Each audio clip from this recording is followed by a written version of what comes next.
Hello दोस्तों, SS लोकर्स academy में आप सबका स्वागत है।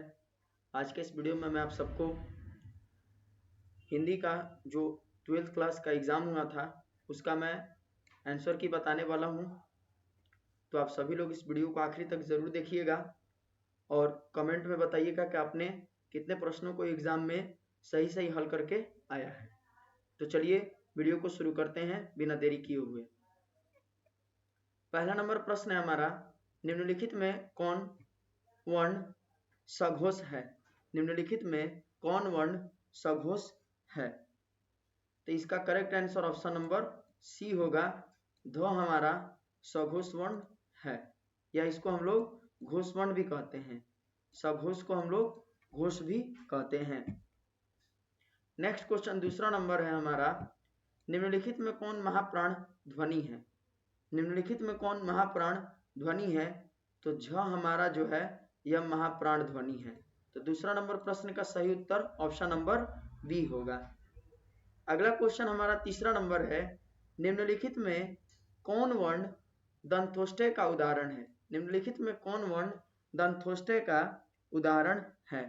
तो तीसरा नंबर प्रश्न का सही उत्तर ऑप्शन नंबर बी होगा, वह हमारा दंतोष्ठ्य का उदाहरण है। इसी तरीके से नेक्स्ट क्वेश्चन हमारा है चौथा नंबर, वधुत्व का संधि विच्छेद क्या होगा? वधुत्व का संधि विच्छेद क्या होगा? तो इसका सही उत्तर ऑप्शन नंबर ए होगा, वधुधन उत्सव बराबर वधुत्व होगा। तो चौथा नंबर प्रश्न का सही उत्तर ऑप्शन नंबर ए होगा।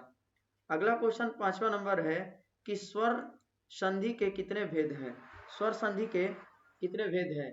तो स्वर संधि के 5 भेद हैं। तो पांचवा नंबर प्रश्न का सही उत्तर ऑप्शन नंबर डी होगा।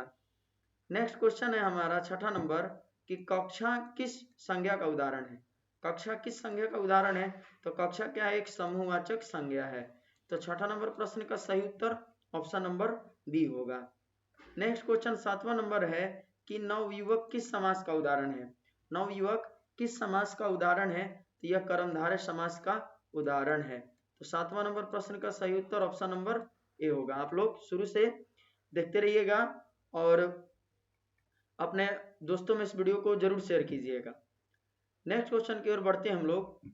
आठवां नंबर प्रश्न, कहा जा रहा है कि सतसई में कौन सा समास है? सतसई में कौन सा समास है? तो सतसई जो क्या है, ये हमारा द्विगुण समास है। तो आठवां नंबर प्रश्न का सही उत्तर ऑप्शन नंबर ए होगा। नेक्स्ट क्वेश्चन 9 नंबर है हमारा कि चेहरे पर हवाइयां उड़ना मुहावरे का अर्थ क्या है? चेहरे पर हवाइयां उड़ना मुहावरे का अर्थ क्या है? तो इसका सही उत्तर होगा घबराना। तो ऑप्शन नंबर ए हमारा सही आंसर होगा 9 नंबर प्रश्न का। उसी तरह 10वां नंबर प्रश्न है हमारा कि आम के आम गुठलियों के दाम लोकोक्ति का अर्थ क्या है? आम के आम गुठलियों के दाम लोकोक्ति का अर्थ क्या है? ऑप्शन नंबर ए अधिक नुकसान, ऑप्शन नंबर बी अधिक लाभ, ऑप्शन नंबर सी आम से गुठली निकालना और ऑप्शन नंबर डी व्यापार में घाटा। तो इसका सही उत्तर 10वां नंबर का होगा ऑप्शन नंबर बी अधिक लाभ। तो 10वां नंबर प्रश्न का सही उत्तर ऑप्शन नंबर बी होगा। नेक्स्ट क्वेश्चन हमारा 11वां नंबर है कि दोहा किस छंद का उदाहरण है? दोहा किस छंद का उदाहरण है? तो इसका सही उत्तर होगा मात्रिक छंद का। मात्रिक छंद का जो है दोहा उदाहरण है। इसी तरह 12वां नंबर प्रश्न है हमारा कि रहीमन पानी राखिए बिन पानी सब सून, पानी गए न उब रैन मोती मानस चून। किस अलंकार का उदाहरण है? ये जो पंक्तियां दी गई है यह किस अलंकार का उदाहरण है? तो ये किस अलंकार का उदाहरण है? तो अनुप्रास अलंकार का यह उदाहरण है। तो 12वां नंबर प्रश्न का सही उत्तर ऑप्शन नंबर ए होगा। अगला क्वेश्चन हमारा 13वां नंबर है कि छात्र व्यायाम नहीं कर रहे हैं, किस वाक्य का उदाहरण है? छात्र व्यायाम नहीं कर रहे हैं किस वाक्य का उदाहरण है? तो निषेधवाचक वाक्य का यह उदाहरण है। तो 13 नंबर प्रश्न का सही उत्तर ऑप्शन नंबर बी होगा। नेक्स्ट क्वेश्चन 14वां नंबर है हमारा कि निम्नलिखित में कौन वाक्य पूर्वकालीन क्रिया का उदाहरण है? निम्नलिखित में कौन सा वाक्य पूर्वकालीन क्रिया का उदाहरण है? पहला नंबर ऑप्शन है कि वह पढ़कर सोता है, राम आम खाता है, वह झूठ कभी मत बोलो, और डी नंबर ऑप्शन है कि रोहन पुस्तक पढ़ता है। तो 14 नंबर प्रश्न का अगर उत्तर की बात किया जाए हम लोग तो इसका सही उत्तर ऑप्शन नंबर ए होगा, वह पढ़कर सोता है। तो 14 का सही उत्तर ऑप्शन नंबर ए होगा। नेक्स्ट क्वेश्चन हमारा 15वां नंबर है कि निम्नलिखित में कौन शुद्ध वाक्य है? निम्नलिखित में कौन शुद्ध वाक्य है? तो इसका सही उत्तर हो जाएगा ऑप्शन नंबर सी, व्यायाम करना चाहिए ताकि हम स्वस्थ रहें। तो 15 नंबर प्रश्न का सही उत्तर ऑप्शन नंबर सी होगा। नेक्स्ट क्वेश्चन 16वां नंबर है हमारा कि देखते नहीं यह रेशम से कढ़ा हुआ सालू, यह किस पाठ की पंक्ति है? यह किस पाठ की पंक्ति है? तो उसने कहा था पाठ से लिया गया है यह, देखते नहीं यह रेशम से कढ़ा हुआ सालू, वो लड़की जो है लहना सिंह से बोलती है, तो उसने कहा था, सही होगा इसका आंसर। 17वां नंबर प्रश्न है कि यदि संधि की वार्ता कुंती और गांधारी के बीच हुई होती तो बहुत संभव था कि महाभारत न मचता। यह कथन किस लेखक का है? तो यह कथन किस लेखक का है? तो रामधारी सिंह दिनकर जी का है, जो कि अर्धनारीश्वर पाठ से उद्धत है। तो हमारा 17वां नंबर प्रश्न का सही उत्तर ऑप्शन नंबर सी होगा। नेक्स्ट क्वेश्चन 18वां नंबर है कि रोज शीर्षक कहानी की नायिका कौन है? तो रोज शीर्षक कहानी की नायिका कौन है? तो मालती है, मालती इस कहानी की नायिका होती है। तो 18वां नंबर प्रश्न का सही उत्तर ऑप्शन नंबर ए होगा। अगला क्वेश्चन हमारा 19वां नंबर है कि नारी और नर एक ही खाली स्थान की ढली दो प्रतिमाएं हैं, रिक्त स्थान में क्या होगा? तो रिक्त स्थान में द्रव्य को भरा जाएगा कि नर और नारी एक ही द्रव्य की ढली दो प्रतिमाएं हैं। तो सी नंबर ऑप्शन सही होगा। 20वां नंबर प्रश्न कर रहा है कि चमनिस्तान शब्द का अर्थ क्या है? ऑप्शन नंबर ए उजड़ा चमन, ऑप्शन नंबर बी उजड़ा नगर, ऑप्शन नंबर सी जिसमें कोई सार या रस ना हो, ऑप्शन नंबर डी कह रहा है कि हरे भरे बागों का इलाका। तो इसका सही उत्तर हो जाएगा ऑप्शन नंबर डी, हरे भरे बागों का इलाका होगा चमनिस्तान का मतलब।